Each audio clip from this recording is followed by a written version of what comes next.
Olá, bom dia, querido irmão, querida irmã. Nessa semana celebramos uma solenidade muito importante da fé cristã católica, a solenidade do corpo e sangue de Cristo. Então convido a você a meditar comigo nesse programa Pão da Palavra Especial, a palavra de Deus que foi proclamada neste dia. Sou padre Frei Inácio José, pároco da paróquia de Nossa Senhora das Mercês, arquidiocese de Belo Horizonte, mestre em teologia bíblica, autor e escritor do livro A Misericórdia como Caminho de Salvação, que pode ser adquirido pela editora Dialética. O link está aqui na descrição.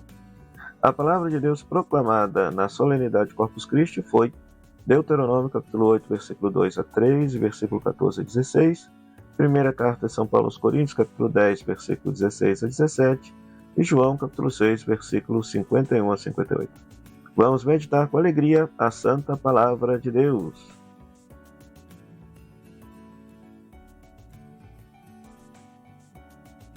Pois muito bem, querido irmão, querida irmã. Na primeira leitura temos o livro do Deuteronômio, capítulo 8. E veja só, o livro do Deuteronômio, ele como um todo, ele é um grande discurso de Moisés para o povo de Israel que está prestes a entrar na terra prometida.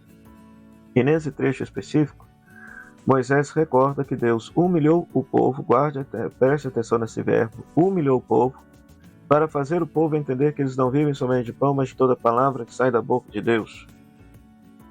E que este povo que havia reclamado com Deus e com Moisés, que estavam passando fome no deserto, eles foram alimentados por um maná, um alimento que eles não conheciam.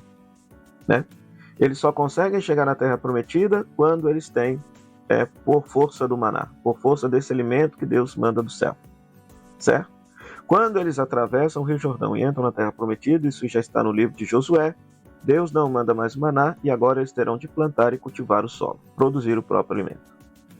Então veja só, é muito interessante isso, porque em João capítulo 6, versículos 51 a 58, que é o discurso eucarístico que está no Evangelho de João, Jesus se apresenta como o verdadeiro pão descido do céu, o verdadeiro maná é Jesus, né?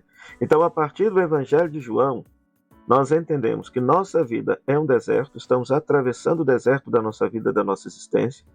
Nós não temos aqui o nosso céu, o nosso paraíso, nossa terra prometida. Não é essa história, não é esse mundo, mas é o céu, é a vida eterna, é a eternidade junto de Deus. E que nós só conseguiremos chegar ao céu se nós nos alimentarmos da presença real de Jesus no sacramento da Eucaristia. Se nós nos alimentarmos de Jesus. Se nós nos alimentarmos de Jesus, teremos a força necessária para atravessar a nossa vida e realizar a Páscoa, chegar à terra prometida do céu. A terra prometida do céu. E é interessante, aqueles que comeram maná morreram, Jesus vai dizer, mas Jesus afirma, todo aquele que dele comer não morre, ressuscitará, mesmo que morra, viverá para sempre. Viverá para sempre. Ora, é uma frase absolutamente escandalosa, por quê? Porque Jesus verdadeiramente disse, meu corpo é verdadeira comida, meu sangue é verdadeira bebida. Então isso não é uma alegoria, isso não é uma imagem utilizada por Jesus. De fato, a igreja crê que em cada Santa Missa, não por mérito dela, mas por obra e ação do Espírito Santo, Deus faz com que o pão e o vinho se tornem corpo e sangue de Cristo e nós nos alimentamos da pessoa de Jesus. Cada Eucaristia é a presença do corpo, sangue, alma e divindade de nosso Senhor Jesus Cristo. Né? É claro que essa consciência foi aos poucos que a igreja foi adquirindo, gradativamente foi adquirindo essa consciência da presença real de Jesus no Santíssimo Sacramento do altar. Alguns fatos que aconteceram na história da igreja, inclusive o fato que justifica essa festa de Corpus Christi, ajuda a ilustrar isso. Lá por volta de 1200, o Papa Urbano decreta que se celebra essa festa de modo universal em toda a igreja. Por quê? Porque aconteceu um fato de que um padre, celebrando a Santa Missa, duvidou da presença de Jesus da Eucaristia e a hóstia começou a sangrar. A hóstia começou a sangrar. Então, a partir daquele momento, naquele dia, na quinta-feira, depois da festa de Pentecostes, depois da festa da Santíssima Trindade, se começou a celebrar uma missa e a procissão com o Santíssimo Sacramento exposto, e depois essa festa foi instituída para toda a igreja. Né? Para toda a igreja. Do ponto de vista da espiritualidade, é bom a gente recordar que todos os santos e santas da igreja eram pessoas eucarísticas. pessoas eucarísticas, tinham profundo amor, devoção ao Santíssimo Sacramento, porque sabiam que ali encontravam Cristo ressuscitado. Cristo ressuscitado. Então não existe santidade sem uma vida eucarística, sem a participação na Eucaristia. Não existe santidade, não existe possibilidade de ir ao céu, não existe possibilidade de ser santo se o próprio Cristo não nos comunica a sua santidade. Né? Da mesma forma como a gente come alguma coisa, aquilo se torna o sustento da nossa vida, Jesus afirma, aquele que come deste pão viverá por mim. Ou seja, a vida de Jesus se torna a vida do sujeito que comunga. Então, eu sei que hoje essa reflexão aqui é muito mais na linha da espiritualidade do que uma exegese propriamente dita do texto.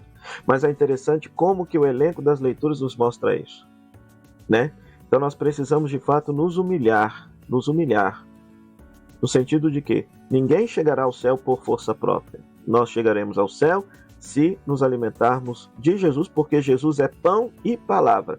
Ele é a palavra de Deus que se fez carne e habitou entre nós, e em cada Santa Missa essa palavra se faz pão para ser o nosso alimento. Ele é pão e palavra. Mas além disso, queridos irmãos, queridas irmãs, a Eucaristia recebe na tradição católica um outro nome, o sacramento da comunhão, e vai nos recordar a segunda leitura, 1 Coríntios capítulo 10, versículo 16 e 17. Paulo vai dizer, todos comem do mesmo pão e bebem do mesmo cálice para ser um só corpo. Então, na história da igreja, a expressão corpo de Cristo ficou identificada com o sacramento da Eucaristia, sobretudo a partir da Idade Média, Concílio de Trento. Mas na patrística, corpo de Cristo era a igreja, era a comunidade. Então todos comungavam da Eucaristia, comiam do mesmo pão e do mesmo cálice, para mostrar que eram um só corpo. E vejam só, Paulo denuncia na carta aos Coríntios, nesse mesmo capítulo aí, que lá na igreja de Corinto, a Eucaristia, ao invés de testemunhar a comunhão deles, estava testemunhando o quê? Estava testemunhando a desunião deles. Por quê? Porque eles, ao invés de partilharem os bens e a comida entre todos, alguns se saciavam e outros passavam fome. E a consequência disso era que eles ficavam doentes. Por quê? A ceia da comunhão, na verdade, era uma ceia que testemunhava a desunião entre eles. Então, por isso, então não existe comunhão da pessoa só com Cristo.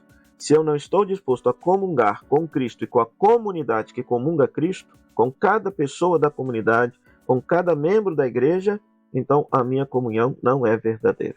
Não é verdadeira. Né? Então é muito interessante isso. Esse ensinamento que aparece na segunda leitura. Somos distintos membros, distintas pastorais, distintos movimentos, mas somos um só corpo, o corpo de Cristo. E o símbolo da nossa união é que todos comem do mesmo pão e bebem do mesmo cálice, todos comem do mesmo corpo de nosso Senhor Jesus Cristo, todos bebem do mesmo sangue de nosso Senhor Jesus Cristo.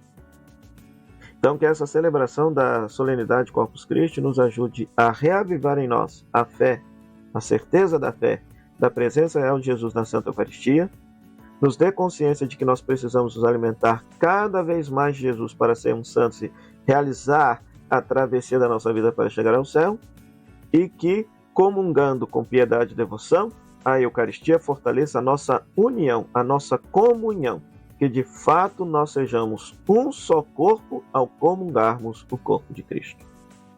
O Senhor esteja convosco, Ele está no meio de nós. Que a bênção de Deus Todo-Poderoso, Ele que é Pai, Filho e Espírito Santo, desça sobre você e sobre sua família e permaneça para sempre. Amém.